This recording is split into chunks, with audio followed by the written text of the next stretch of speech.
We are 1 year away from the 2021 World Cup, and while the U.S. men's national team still has not qualified for the World Cup and we're midway through World Cup qualifying, I think this is a fantastic time to update our 2021 World Cup roster. Now, I know there's a lot of people out there that say don't put the cart in front of the horse and talk about the World Cup before you've actually qualified, but this is more an exercise to kind of document the best 23, or at least the fan perspective best 23 of the national team over the course of qualifying and see kind of who's coming in and out of the team more than like predicting what the actual 23 is going to be. And look, let's put the ground rules right on the table. This isn't necessarily what I think the 23 is going to be. This is what I would say if Berhalter had to pick a 23 right now and everybody was healthy, I think this is the squad that he would go with. This is not based on potential, what I think players will be playing like in a year from now. This is based on right now, assuming everyone is healthy. Now, I'm really excited about this because we actually did a World Cup 23 back in February, so I'm excited to see what's changed since then, what players have come in and out of the squad, and to see if the squad is actually getting better and progressing towards that 2021 World Cup, assuming that we qualify, of course. All that and more on this episode of the Yank Report. What's up? My name is Sam. This is the Yank Report, the show we talk about the U.S. men's national team. If you're into that kind of thing, please hit the subscribe button. If you want to support the channel, go ahead and hit that like button. You can also join, get access to behind-the-scenes content, some badges, all kinds of cool stuff. Let's get started right where we always start, and that is the goalkeepers. Now, in February, I said that the goalkeepers were going to be Zach Steffen, Matt Turner, and Sean Johnson. And here in November, not much has changed. I still have Zach Steffen, Matt Turner, and Sean Johnson. Now, that being said, a tremendous amount has changed as far as how we see those goalkeepers, because Matt Turner, whenever we talked about him in February, was really a lot of hype. We had yet to see him with the national team. Now, since then, we've seen him in the Gold Cup, we've seen him in World Cup qualifying, and he's become a phenomenal shot stopper and really entered that conversation for the number one spot. Now, Zach Steffen is still, I'm assuming he's still the number one goalkeeper. He got that start against Mexico. He also got the start against Jamaica in the recent qualifiers. But, of course, we know he's the number two goalkeeper at Manchester City, and playing time might be an issue as we move into the World Cup. Now, one player that's not on this list is Ethan Horvath. Ethan Horvath is a player much like Zach Steffen that is the number two at a squad and is not getting playing time. He made a big move this summer that we thought would give him more playing time. It since hasn't happened. So it's very possible that Ethan Horvath could end up being on this list come World Cup time. But as of right now, he just isn't getting the minutes, and I don't think Berhalter would give him a playing ticket right this moment. Moving on to the right backs, and we do have a little bit of movement here. In February, I had Serginho Dest and Reggie Cannon. Now, Reggie Cannon had made his move to Portugal, and he was getting some starts in Portugal, and I thought that, maybe by this time he would be playing in a higher tier league. He would have gotten a move and maybe would be working his way up in the eyes of the fans and within the depth chart of the U.S. men's national team. That, of course, hasn't happened. Reggie Cannon has gotten very few starts because of not only injuries, but also issues with his club, and has since kind of fallen off the depth chart in the U.S. men's national team. In his place, DeAndre Yedlin, the veteran, has come in and had some really nice games. In the last window, whenever Serginho Dest was injured, Yedlin came in and had a really nice game against Mexico and followed that up with a, okay game against Jamaica, to the point where I'm a whole lot more comfortable with DeAndre Yedlin getting starts for the squad than I was at the beginning of World Cup qualifying. That being said, there are some young players that could potentially come in and dislodge DeAndre Yedlin in that right back spot. But as of right now, I feel like if Greg Berhalter had to make that choice for the 23 right now, he's given the backup right back spot to DeAndre Yedlin. Now, I know a lot of you are probably screaming, how could you include DeAndre Yedlin over Joe Scally? Well, don't get ahead of me. In the left backs, in February, I had Anthony Robinson and Sam Vines, and currently I have Anthony Robinson and Joe Scally. Now, Sam Vines had a big move to Belgium, followed by a massive injury that saw him miss a ton of time. Sam Vines did get called into the last World Cup qualifying window, though we didn't really get to see him play. So he could potentially be a player that continues to work his way into the squad. We don't really know what he's going to be in Belgium yet. That's going to be interesting to see in the second half of the European season. Now, Joe Scally is a player that we've seen a ton for Borussia Mönchengladbach, but haven't quite seen for the national team just yet. Joe Scally has looked tremendous in Germany. He's still a teenager. He's still got plenty of soccer ahead of him, but as of right now, he's a player that can play on the left side and on the right side. So in my mind, he's the backup right back and the backup left back. I included DeAndre Yedlin over Sam Vines because I felt like in that position group and throughout the team, you're going to be looking for older, more experienced players as much as possible wherever you can get them in. So I think that DeAndre Yedlin gets the nod over Sam Vines, but that could definitely change over time. So it's going to be really interesting to see Joe Scally get integrated into this squad and what he looks like in a U.S. Men's National Team uniform. On the flip side, Anthony Robinson, in February, whenever we made this list, Anthony Robinson had yet to really have a really good game for the U.S. Men's National Team. Since then, he's really solidified himself as that starting left back with some really solid performances. Now, recently, he had a really tough game against Jamaica, but we'll see how he bounces back later on in qualifiers. At the center back position, we have a ton of movement. I prefaced the center back position back in February with we have John Brooks. Now, who are the other three guys that are going to step up in his place? And in February, I said they were going to be John Brooks, Aaron Long, Matt Miazga, and Mark McKenzie. Now, today, we've got a much different center back lineup. We've got John Brooks, Chris Richards, Miles Robinson, and Walker Zimmerman. Now, admittedly, back in February, this center back position was one that myself and a lot of others had a lot of question marks about because we've yet to see somebody step up to prove that they could be that starting partner along with John Brooks. We all hoped it would be Chris Richards, but Miles Robinson has kind of come out of nowhere and solidified himself as maybe the best and number one starting center back on this squad with tremendous performances in the Gold Cup, followed into World Cup qualifying. I think he's got the second most World Cup qualifying minutes for any field player behind Tyler Adams. He's been absolutely invaluable. We saw the game where he got a red card in the Mexico game. He couldn't play in the Jamaica game, and what an impact he had. So Miles Robinson has just come a long way. John Brooks, of course, was recently left off of the November window, but I think that, if Greg Berhalter really had to make a decision right now, he's including John Brooks. The other two, Chris Richards, of course, the young player for Hoffenheim that we're all waiting to kind of grow into to one of the top center backs in the world. He isn't quite there yet. He's still got some things to iron out within his game, but as of right now, I think he's definitely one of the top four center backs, and he had a decent game against Jamaica. I think he's going to continue to improve for this squad. Great distribution, great one-on-one defending, just a player that you want to have in the mix. And Walker Zimmerman is a player that I wasn't expecting to be a part of this group, but when he's had opportunities with the national team, he's just impressed to the point where I think a lot of people started out as Walker Zimmerman haters and have come along and now trust him within the squad. And honestly, when we look at these four center backs in John Brooks, Chris Richards, Walker Zimmerman, and Miles Robinson, that's a much stronger position group than I thought it would be, especially back in February whenever I made my other predictions. Now, there are other guys out there that could potentially come along. We'll see. We know that Greg Berhalter likes Aaron Long, so we'll see what happens whenever he gets reintegrated and back from injury. Mark McKenzie is a player out there that could run into a good run of form. Matt Miazga is always a player out there, but I think that these four center backs right now is a pretty solid group. Moving on to the defensive midfield position, and if any position group says how far we've come as a national team in the 10 months or so since we did this in February, it's the defensive midfielder group, because in February I had Tyler Adams and Jackson Ewell as the two defensive midfielders that would be making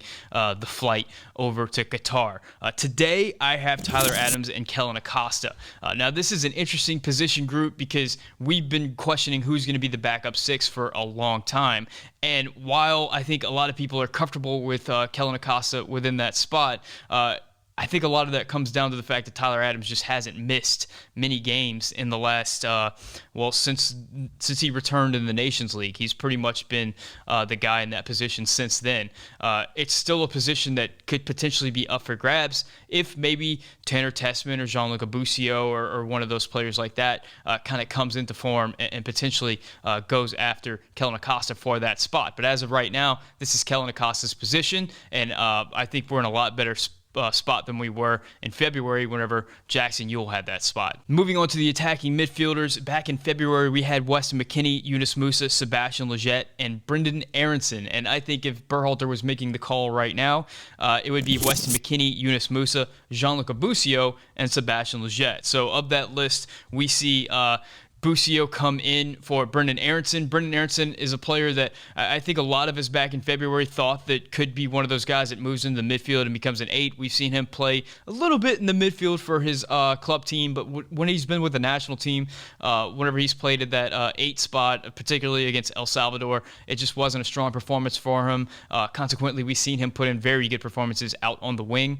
So we see Busio come in, and we see Aronson move out to that winger position. Now, I know a lot of us are a bit concerned about the inclusion of Sebastian Lletget, especially whenever there's players out there like maybe a Luca De La Torre, who it seems like Greg doesn't want to call in for one reason or another. I think that's a spot where we could see other players come in. I'm interested to see in the January camp if we get players like Caden Clark and Paxton Aronson potentially come to the squad. Of course, Caden Clark is going to be making a move in January, so who knows? In a couple months from now, Caden Clark could be the starting number 8 for RB Leipzig. It's a potentially a thing that could happen. And on the same page, Tanner Tessman could work his way into the starting spot for Venezia. And if that happens, he could possibly be surpassing Sebastian Lletget for that 4th number 8 spot. So there's a lot of potential for this spot to kind of change. Now, I think one thing that has to be said is back in February, we had yet to see the MMA midfield in action. We had yet to see much of Yunus Musa at all. And Weston McKennie did he just make his move to Juventus? So he had an uncertain future. Since then, Weston McKennie has been absolutely phenomenal with Juventus. Yunus Musa has come to the national team and looked just tremendous for such a young player that's not even getting much time for his club in Valencia. And that combination with the MMA midfield has just been absolutely phenomenal every time that we've seen it on the field.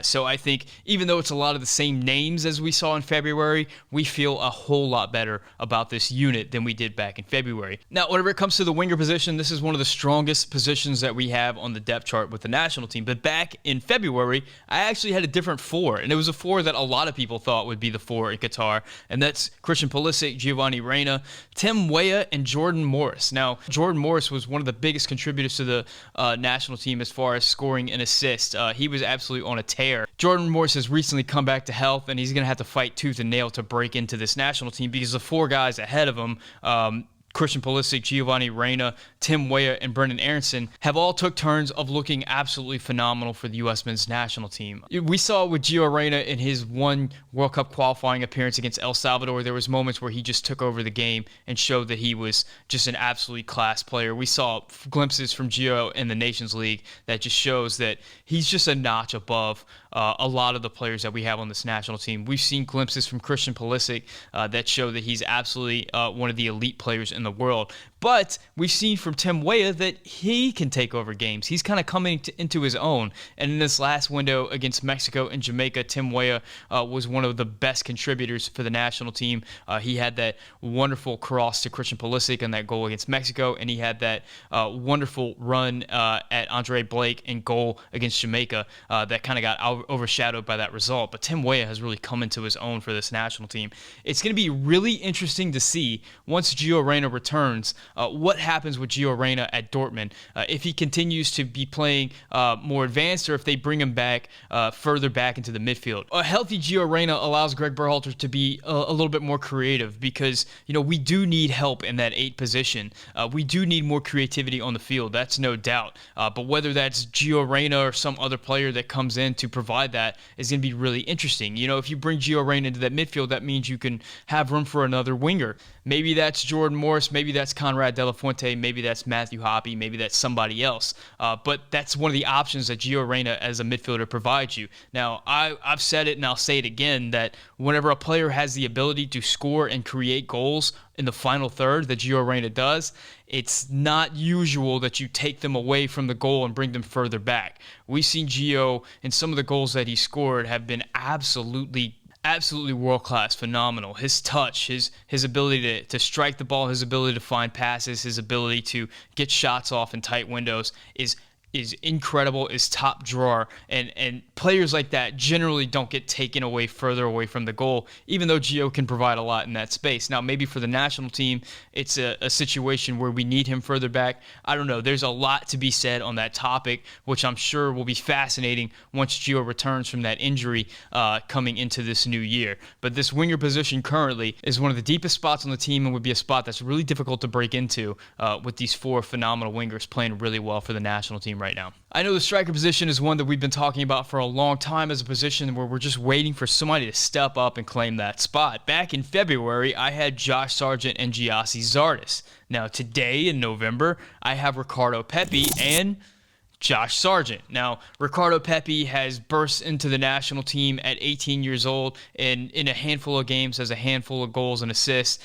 We saw what he can do let's call it hold-up play, where he can flick balls on like he did for Tim Weah in a couple spots. He's really good at the wall passes, and whenever he does get the ball in the box, he can put them on frame more often than not. Now, behind Ricardo Pepi, that's a difficult question. I know there's a lot of people excited about what Christian Pulisic is doing at Chelsea right now in the striker position. I don't think that that's going to be the main option. We saw Greg Berhalter recently go with Jesus Ferreira. However, I think if Greg had to pick a World Cup striker right now, I think that Josh Sargent would get his name on the list because Josh Sargent can do so many things, and we know in a World Cup versatility is so important.